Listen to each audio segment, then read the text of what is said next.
Jadi salah besar yang mengukur pemahaman seseorang dari fasih tidaknya membaca Al-Quran, bagus tidaknya membaca Al-Quran, lancar tidaknya membaca Al-Quran.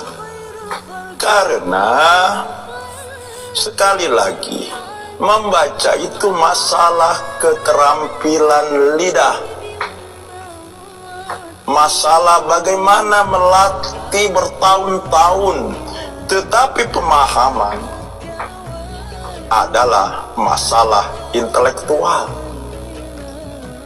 masalah akal pikiran kita.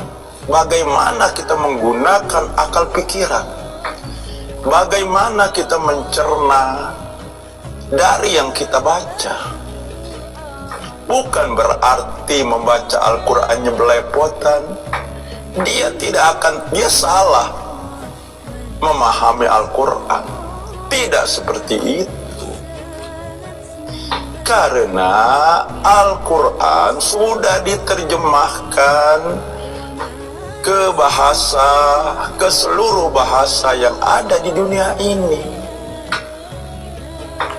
Tidak perlu lagi kita harus bertahun-tahun dulu mempelajari bahasa Arab, nahwu shorof, baru tahu isi Al-Quran. Itu zaman dulu.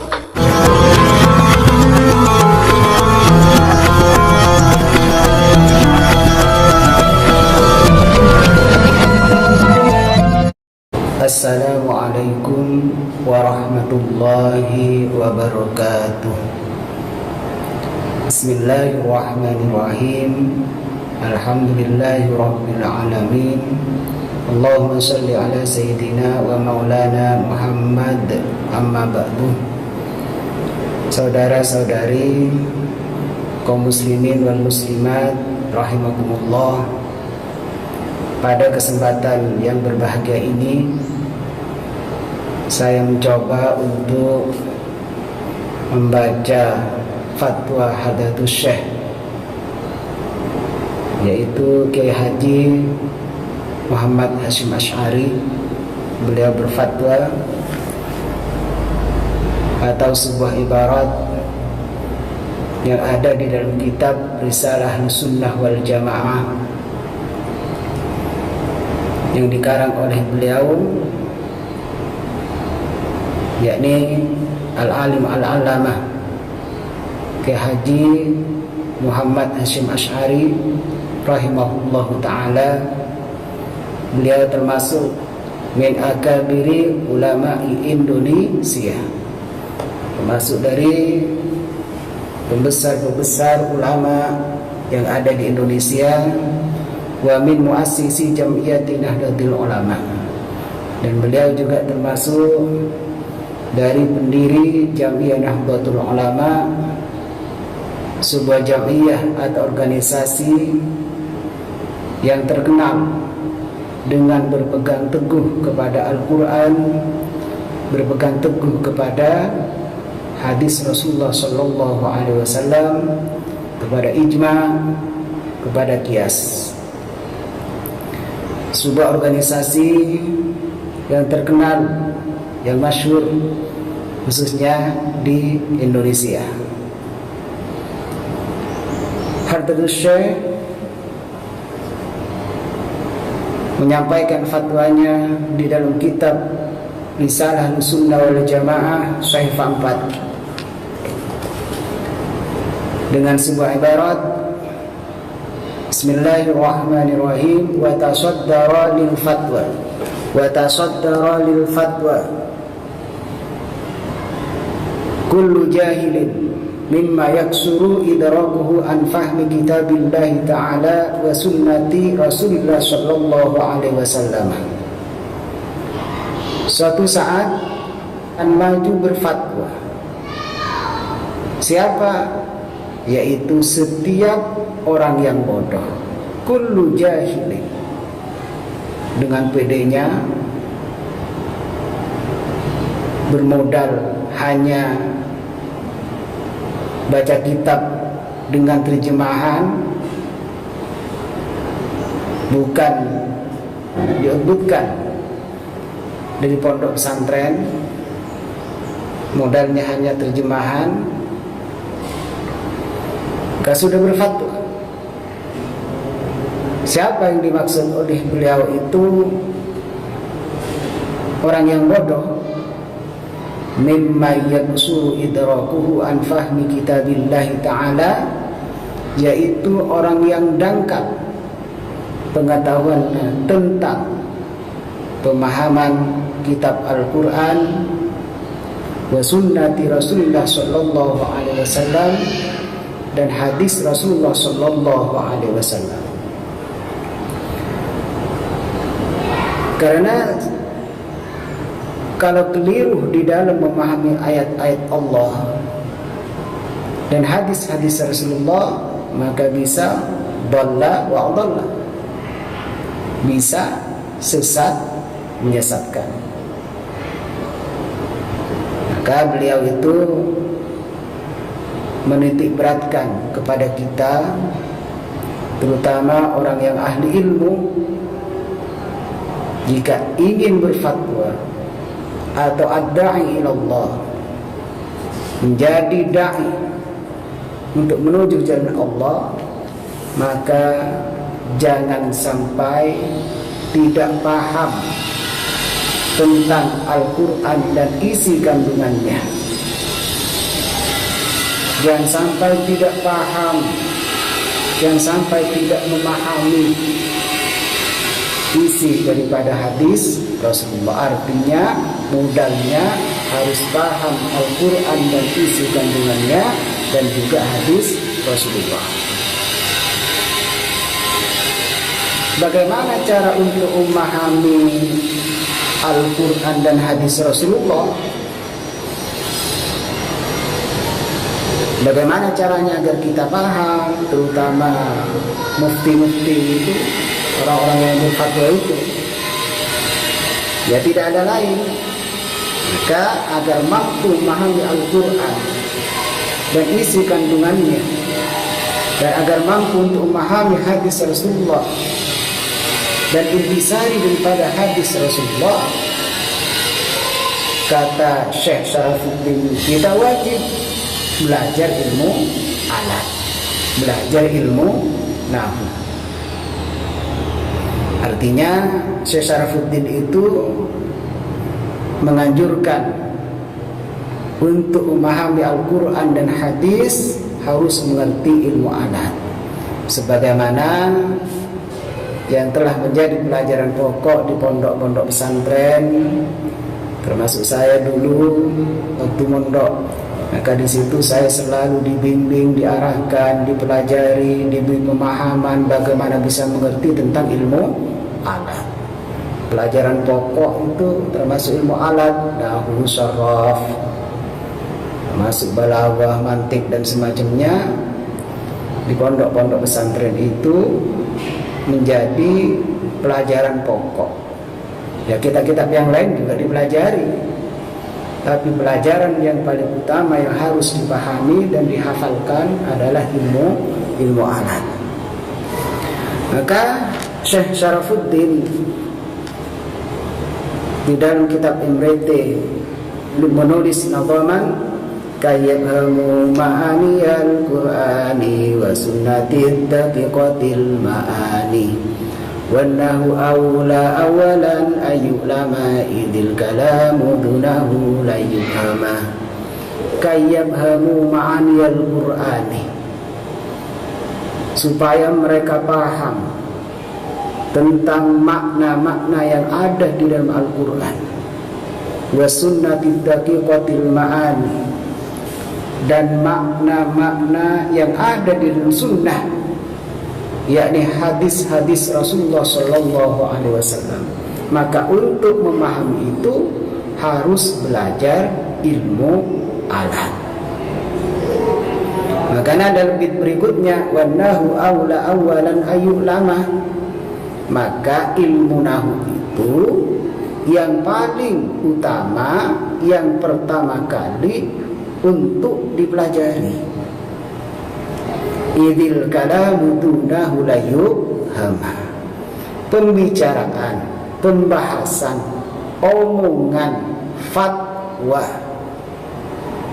penyampaian tanpa ilmu nahu, apalagi bahasa Arab tanpa ilmu nahu, sulit untuk dipahami. Maka kita, terutama orang-orang yang ahli ilmu, harus benar-benar paham ilmu alat untuk bisa memberikan pemahaman atau untuk bisa memahami dan memberikan pemahaman kepada orang lain. Maka kita, para santri khususnya, benar-benar rajin tekun belajar agar bisa memahami ilmu alat, mampu memahami Al-Quran, memahami isi kandungan Al-Quran dan juga hadis-hadis Rasulullah SAW. Bahaya kalau seorang dai itu tidak paham tentang ilmu alat, khawatir sesat, menyesatkan. Karena ilmu alat itu modal untuk memahami kitab, terutama kitab-kitab kuning itu, termasuk Al-Quran juga mudah dipahami karena modalnya adalah ilmu alat. Maka terkadang orang berfatwa itu menyampaikan, contohnya pernah terjadi itu kafara yukafiru kufran, itu kan dari ilmu alat, ilmu saraf. Maka jelas keliru. Maka kalau sudah keliru penyampaiannya, nasrifnya, maka bagaimana untuk bisa dipercaya oleh jamaah kalau sudah nasrif saja tidak bisa? Bagaimana dengan pembahasan-pembahasan yang begitu luas? Bagaimana cara bahasa Al-Quran kalau memang tidak bisa memahami ilmu alat? Maka menurut kitab Fathul Muhit juz 2 halaman 288, qala Abul Husaini Ibnu Farisin, ta'allumul lugati wajibun. Menurut Syekh Abul Husain, belajar ilmu lugat, ilmu bahasa termasuk ilmu alat, hukumnya adalah wajib. Kenapa? Li'alla yuhayyidu fi ta'lifihim aw fatayahum an sunanil istiqra', agar tidak terjadi, yuhayyidu ini termasuk sebuah apa, kalau menurut balaghah itu termasuk istilah takbid itu, agar tidak terjadi kesalahan fi ta'lifihim, di dalam karangan mereka, au fatayahum, atau di dalam fatwa mereka, dari jalur-jalur istiqra'. Jadi menurut Syekh Abu Husain, belajar ilmu nahu, ilmu alat, hukumnya adalah wajib. Sedangkan menurut Imam Fakhruddin dalam syarah kitab Mufassal, fi kaunihima fardhu kifayatin, belajar ilmu alat hukumnya adalah fardhu kifayah. Di anna fardhu kifayati idza qama bihi wahidun saqata 'anil baqina, karena sesungguhnya fardhu kifayah apabila ada seseorang yang telah melakukan, saqata 'anil baqina, maka yang lain gugur, tidak punya kewajiban. Ini kalau fardu kifayah. Jadi menurut Syekh Fakhruddin itu belajar ilmu alat hukumnya adalah fardu kifayah. Tapi menurut Syekh Abdul Hasan, di ahli ilmi, ta'allumu ilmu lugati di ahli ilmi, belajar ilmu alat bagi orang yang ahli ilmu, bagi orang yang memiliki ilmu, hukumnya adalah wajib ke ahli ilmu ini yang akan menyampaikan kepada masyarakat setelah dirinya paham, lalu bisa berikan pemahaman, pengertian kepada masyarakat. Maka modalnya seperti tadi itu adalah harus paham ilmu alat, termasuk nahwu dan syarab. An-nahwu babul ilmi, kata ulama, nahwu itu adalah ayahnya ilmu, bapaknya ilmu. Wa sarfu ummuhu, sedangkan syarab adalah ibunya. Modal untuk mufti adalah paham tentang ulumul Quran. Jadi kalau saya garis bawahi apa yang saya dapat sampaikan, maka motivasi diri saya terutama kepada adik-adik santri yang masih menuntut ilmu, belajarlah ilmu alat dengan sungguh-sungguh agar tidak seperti mereka yang hanya bisa belajar dengan modal terjemahan saja lalu difatwakan, yang akhirnya banyak kelirunya mereka karena modalnya hanya belajar terjemahan, tidak seperti adik-adik santri. Karena santri naibun anil ulama, santri itu penerus atau pengganti daripada ulama. Selain santri itu sulit untuk mengganti ulama, artinya untuk menyampaikan, menjadi pewaris Rasulullah. Maka dari itu saya garis bawahi, kalau ingin jadi mufti atau kalau jadi mufti, maka modalnya yang pertama adalah harus paham tentang ulumul Quran, paham tentang hal-hal yang berkenaan dengan Al-Quran dan hadis Rasulullah agar tidak sesat menyesatkan. Untuk paham Al-Quran dan hadis Rasulullah harus mengerti dan paham ilmu alat agar mampu memahami Al-Quran dan hadis, mampu memahami ijma' ulama, mampu memahami qiyas dan juga memberikan pemahaman kepada orang lain. Mungkin ini yang dapat saya sampaikan. Terima kasih atas perhatiannya. Assalamualaikum warahmatullahi wabarakatuh.